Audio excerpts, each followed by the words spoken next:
Ever wondered why some conversations are more engaging than others? The secret lies in the art of bantering. Bantering is playful, teasing conversation that keeps things fun and light.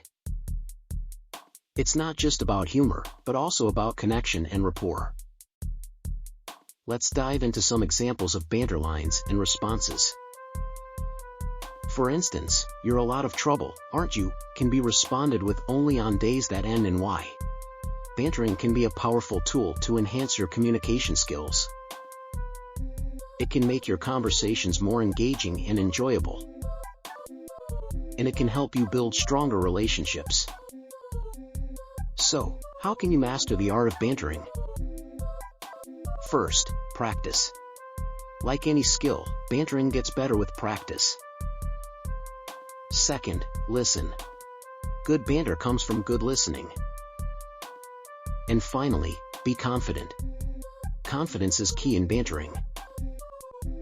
With these tips, you're well on your way to mastering the art of bantering. So go ahead, banter away, and make your conversations more engaging.